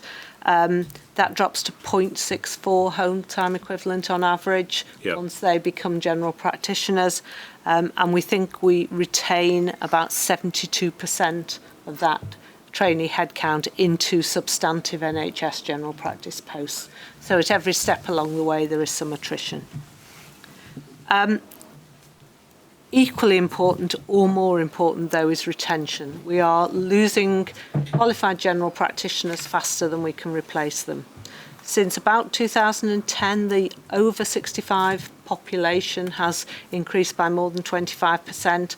That's the key driver of workload in general practice. And in that time, the number of fully qualified GPs working in the NHS has reduced significantly. And that's the problem we've got. We've got a mismatch in the demand from patients and the workforce and capacity available to meet that. We need to address that workload. The workforce we have are feeling overwhelmed and therefore are less likely to stay or to stay working full time. And there is a pensions issue that, again, we're working with government departments around pensions flexibility, which stops a perverse incentive to retire earlier amongst general practitioners. We also need to increase our wider clinical capacity in our skill mix. We have the additional roles reimbursement scheme, and we've recently introduced more flexibility, removed some caps, added some roles to that scheme so that we can maximise the benefit of being able to widen the skill mix and use the allocation that we have to do that. But we also need to work better with broader primary care services and particularly community pharmacy. So we've seen a really significant increase over recent years, and particularly during and since the pandemic, in the move of community pharmacy from largely a dispenser of medicines to a clinical delivery service. So community pharmacies are offering thousands and thousands of consultations for minor illness and injury each year. They are able to take part in checking of blood pressures, in management of contraceptive services, in review of medication, in a discharge medication service. All of this contributes to offering some capacity that previously was taken up in general practice. We need to continue to expand that. The community pharmacists are a large source of not completely tapped clinical resource in this country, but the sector is fragile. We made cost reductions to the community pharmacy sector of about 8% between 2016 and 2018, and have put 10% efficiency on the sector in the years since. It stands to reason that if we want them to really step up to enable us to widen the part they take in delivering primary care services, then we do need to consider how we keep that sector sustainable. And then dentistry. Equally, public satisfaction with access to dentistry has fallen. The reasons are slightly different. Routine dental services dropped to practically zero in the early part of the pandemic. It's failed to recover since. So even now, we're only back up to about 80% of the dental activity, NHS dental activity that was being delivered pre-pandemic. That's largely because we've seen a reduction in the relative amount of NHS service delivery by dentists across the country. And so we are actually not seeing delivery of all of the dental activity that we commission. We have had no reform of the dental contract for the last 15 years until this summer, when we have made the first steps in dental contract reform, which has been very positively received by the profession, which is the first steps in such much bigger changes we need to make. But we have made provision to encourage dentists to take on more of the complex patients for which they were not particularly fairly remunerated. We're taking steps to increase the uptake of or the offer of dentistry in parts of the country where there are dental deserts. And we've got more steps to take in the immediate future around improving access to dentistry for people who don't have a regular relationship with a dentist. So within the data we've got on access, we can see it's much, much easier to get access to dental services if you already get access, if you already have a relationship with a dentist. For people who don't have a dentist they have a relationship with, it's very difficult. So we're looking at how we encourage the offer of urgent dental care, particularly for that population. And again, we have a resource we could tap into better in international dental graduates, for whom there's a complex and time-consuming, and for the dentists themselves, expensive process in getting it onto the NHS dental performance list, where it's very easy to come into the country and work privately as a dentist. So we're taking steps to address that. So happy to answer any questions on... You've given us a very thorough, very good and thorough walkthrough of what was actually a very good paper. I'll just pause and see if any of my colleagues want to ask any questions or make any comments. I mean, for me, I quite like to do that deep dive into dentistry. Really to understand really what's going on in there, what the capacity is, what the dentist capacity is in the country, that we can then think about it. I was actually surprised when actually you did tell us that we haven't actually sort of done that, looked at that contract in a material way for 15 years, so it's well due sort of a really thoughtful approach. So is that right? Apologies, Richard, but we had a go at looking at it, which didn't do anything about 5 years ago.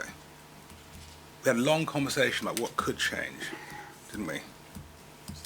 So I may have misdescribed that. I don't think we've adjusted it. We've not had negotiations 15 years, but we certainly had a good look. I think the department put in place we haven't a piloted trial about of changes to the dental contract, which were run for a period of time to see whether they worked. I don't think they've been taken forward. And so, now we are sort of implementing nationally the steps that Amanda has taken. In any event, whether I've misdescribed it, which is quite possible, I do think it behoves us to have a really good look now. Community pharmacy, there's some very good stats around sort of blood pressure testing and so on, but at the same time, as you say, it's a fragile part of the infrastructure. We need to make sure that we're properly supporting community pharmacists to be able to provide this additional support. And then, as Amanda talks about a lot, as you also do, tangible actions to take the pressure off primary care to enable them to provide better access, but really tangible actions. You've listed several of those in the paper to date, and just to keep on thinking around how we can intervene and in a supportive way will be really, really helpful. Any other comments or questions, or shall we, David?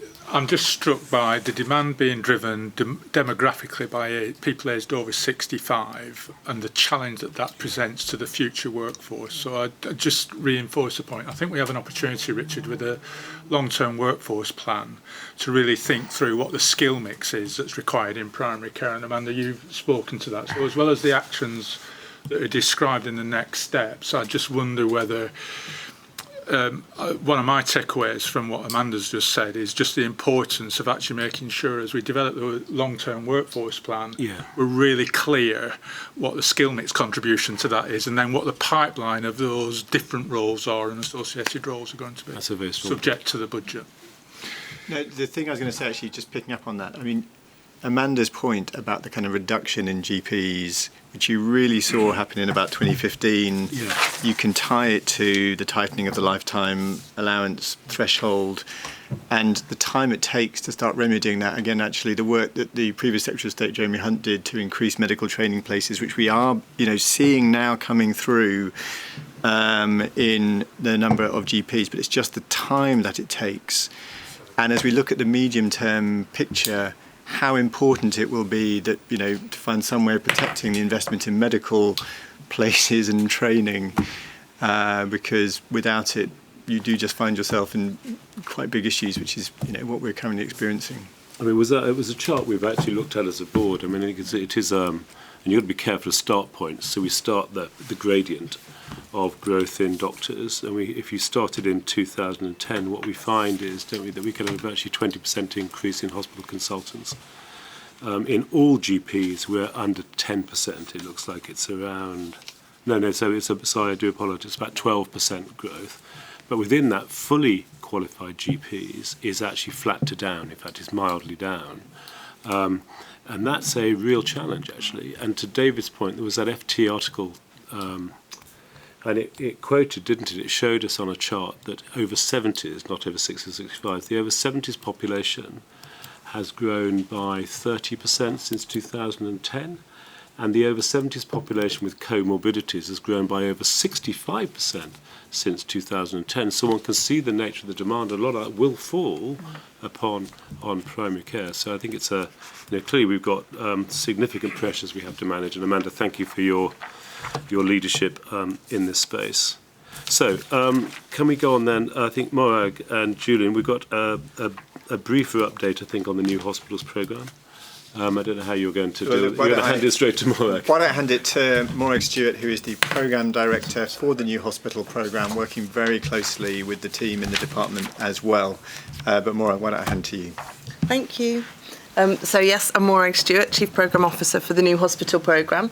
Thank you for having us. We have prepared a paper, and a very, very brief update is that we have 40 hospitals in our programme. Of those, 18 are funded under the current spending review funding envelope. We've split the 40 into 4 cohorts.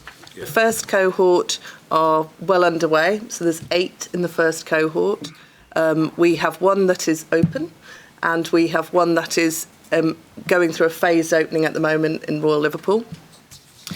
We have 10 smaller schemes that are going through now, and our objective as a programme is to deliver those on time and on budget.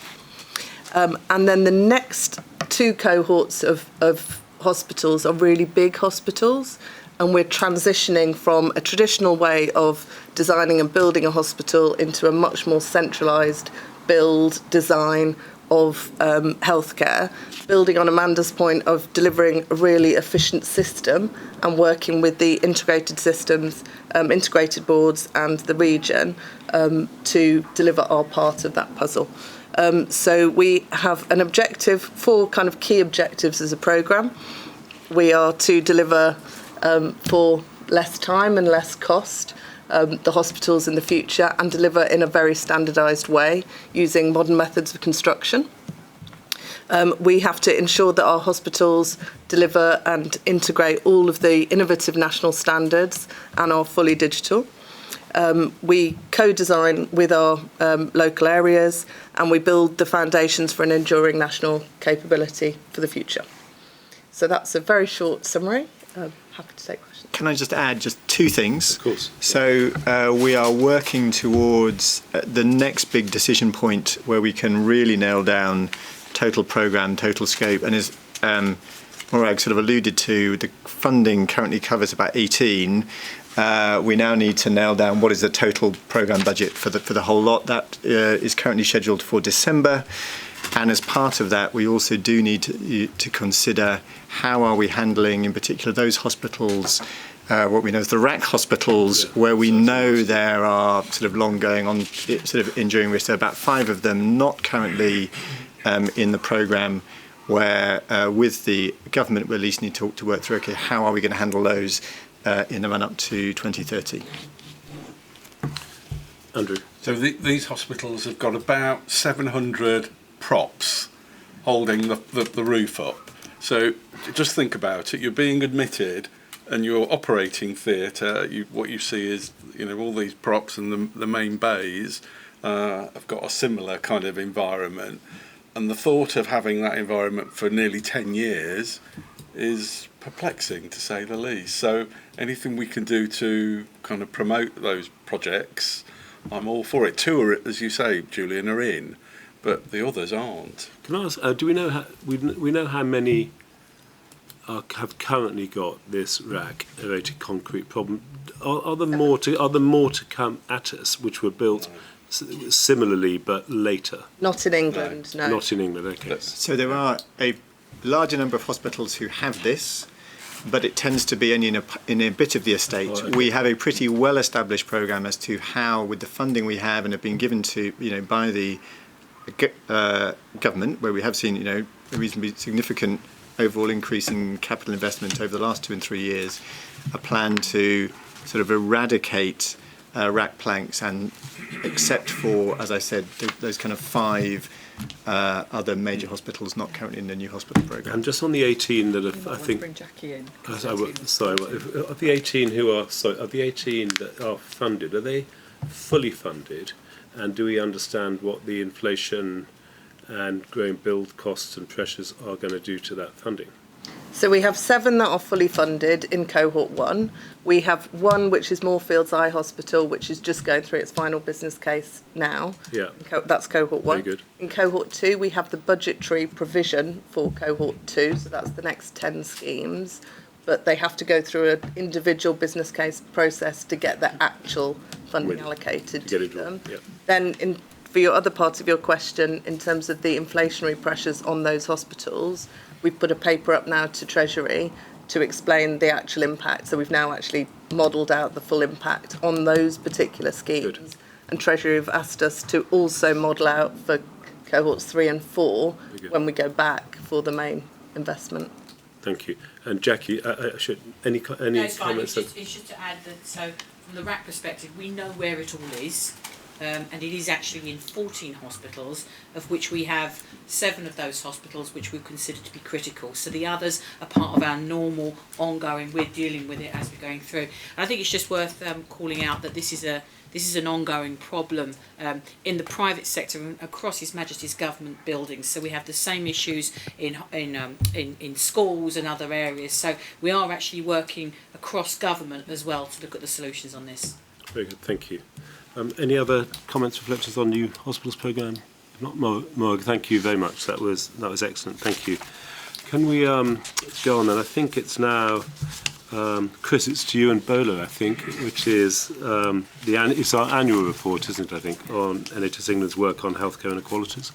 So how do you want to do this? So thank you, Richard. So just to remind you that the first principle in the NHS Constitution is that the NHS provides a comprehensive service available to all, and it states that we have a duty to pay particular attention to groups or sections of society where improvements in health and life expectancy are not keeping pace with the rest of the population.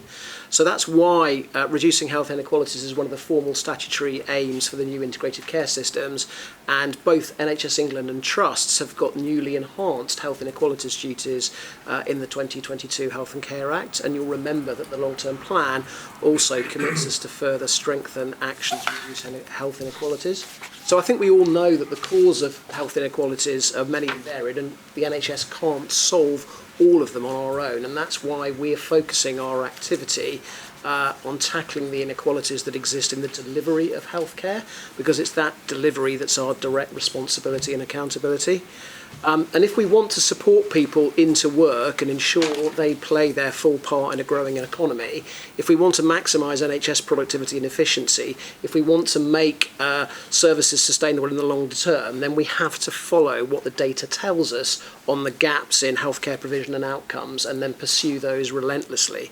So I'll give you just one example before I hand over to Bola, which was a recent report from the British Red Cross suggested that less than 1% of our population account for a third of the demand in our urgent and emergency care services, and that health inequalities are a core driver of that demand. So if you tackle those health inequalities, we get a more sustainable service, a more efficient NHS, and better care for all. So that's why this agenda is so important. Bola, you're doing all of the detailed work. Thank you so much, Chris, for that very important scene setting. And I think in that context, then, we needed to take really focused action, given that it's impossible to try and tackle it all at the same time. So we came to the board about a year ago, and we put forward the Core 20+5 approach, which focuses effort on the 20% most deprived communities plus others, experiencing those less than optimal outcome, experience and access challenges.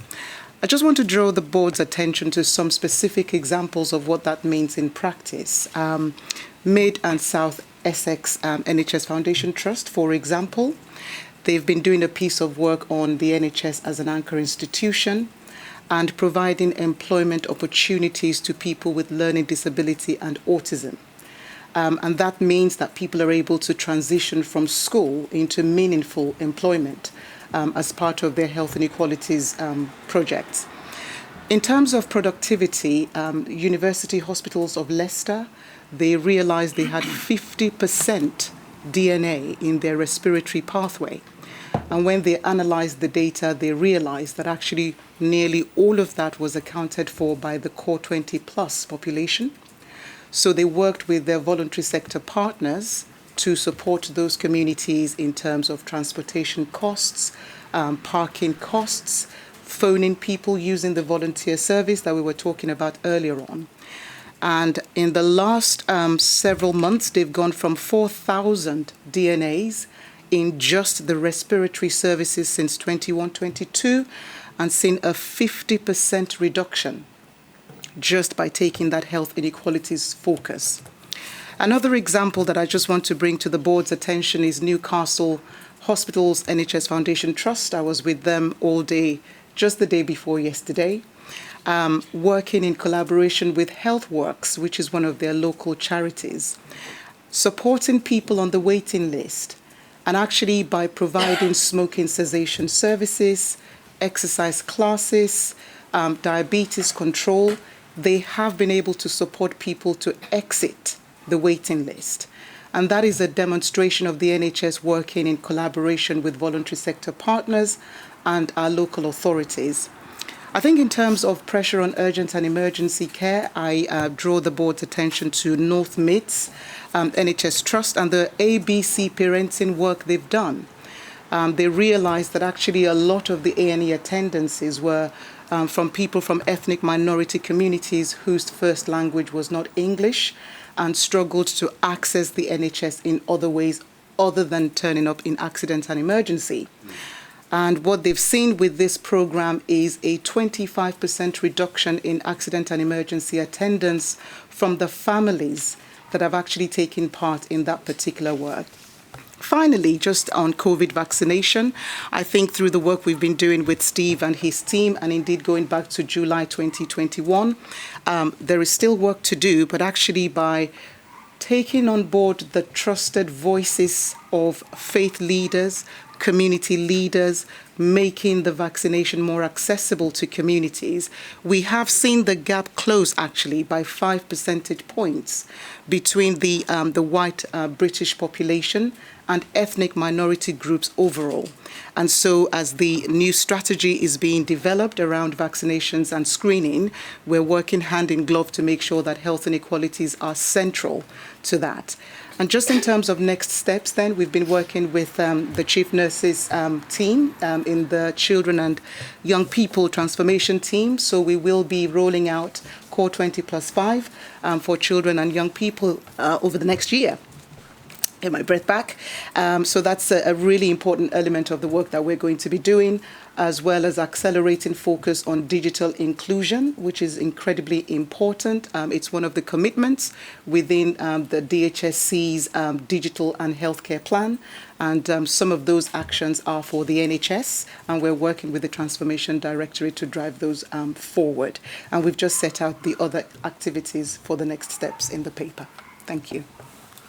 Very good. So, comments for Bola? Let's go Wal, then David.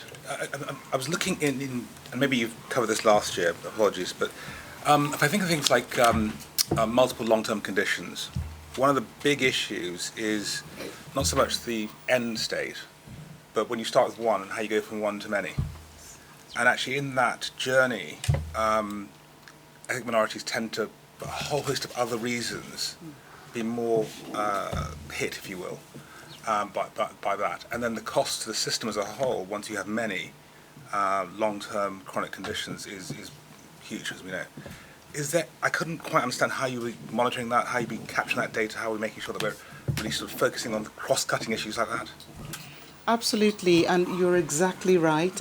So the plus element of Core 20+5 actually has multimorbidity as one of the plus lenses that we're looking through.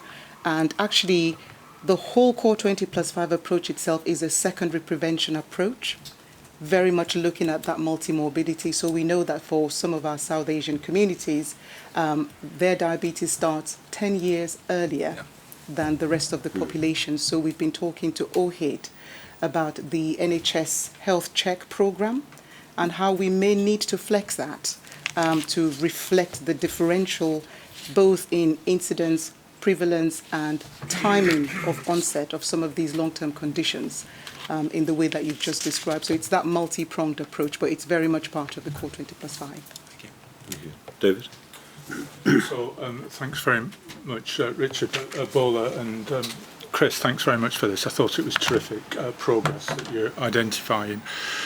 And Richard, the question is more of a general one about how can we mainstream what is set out here. We heard on the vaccination report about how important it was to reach communities that we're not reaching. And the onus is on us, not on the communities, to do that, which I think was a really important contribution to me.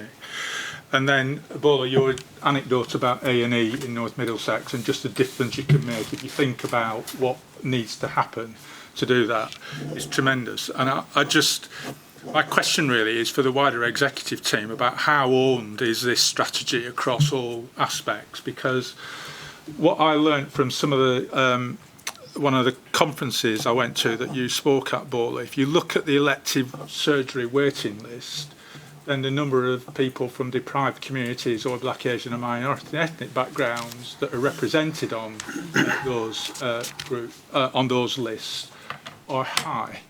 And therefore the issue is not treating this work as being separate from the other work we're doing, but how it's integrated. And I've just looked up Core 20+5. And interesting, I think your question was, what does Core 20+5 mean? And I wonder whether there's times when we don't use the acronym Core 20+5, we actually say what it means. as a way of actually mainstreaming it more, because it actually talks about maternity, really interesting. Second out the box is mental ill health, really interesting given what we've just discussed today. And it just strikes me as being, actually, this should be mainstreamed, not a twice yearly report about health inequalities coming to the board. Thank you. It's not a question. We should take that away and think about that, how we deal with that. So just to reflect briefly, actually, Paula came to see me yesterday to discuss this very, very issue, actually, about how we mainstream it. And in some areas, it's easier to mainstream than others, actually. So the work that we've done in the vaccine programme, we are immediately putting that to work with flu, MMR, etc., because we've really learned much better how to do it. But it's you're right. The key is absolutely mainstream. Good. Very good. So, Bola, thank you very much, and Chris, thank you very much. And we should reflect David on that point about how to that you and David have just both the Davids have addressed, which is how to mainstream it. So the twin Davids. So if we're going to move on, we just need to note actually the use of the NHS England seal. Julian, thank you very much. You probably have repetitive injury syndrome, I think, from the application of that seal. And we should also just note the NHS England Freedom to Speak Up report. Actually, it's a very good report. And Andrew, I thank you for your work that you do here. And we have a new senior responsible officer in Richard Barker, I think. And you and I met with the Speak Up Guardians early last week, I think, which was a very helpful discussion. It's a very good report, so the board should note that. I'm going to go to A or B. Is there any other business that people want to raise? If not, let me just close. Actually, I'd just like to close by thanking the board, first of all, for your engagement, but also for all the work you do on the various committees, which aren't necessarily seen, whether it's the Audit Committee or the People and Remuneration Committee, NOMS Committee, the Quality, Patient Safety, but the Quality Committee, the new NHS England Committee. So there's lots of work that goes on in detail between board meetings. And then we also do deep dives. And I think they're a very healthy discussion that happened with the execs and the board, whether it's been on UEC or the Winter Plan or cyber. And we've done those fairly recently. And outside committees, we have advisory groups. So Jeremy is not with us, but working in support of Julian on the Finance Advisory Group, not a formal governance committee of the board, but a very helpful construct. So I'd just like to thank the non-executives for all that they do there, but also then clearly thank you to the executives, because there's clearly lots and lots of pressures upon us. And also many objectives that we have to pursue and we have to meet. And many tasks, whether it's the merger, whether it's the ICB's first year, whether it's actually the financial picture that Julian, you and colleagues with Amanda's guidance are leading, whether it's UEC or primary care access, the things we've talked about here, or the elective backlog or cancer. There are some very major pieces of work that you, the executives, are fully engaged on. So I would thank you. And then lastly, actually, a number of colleagues around this table also sit on other boards in the health service. So whether just by easy example, Laura and David sitting essentially on and chairing actually digital and HE, but other colleagues around the table also sit on those boards. So I'd just like to thank everybody for the work and for the engagement. And at that point, I'd like to draw the meeting to a close. Thank you.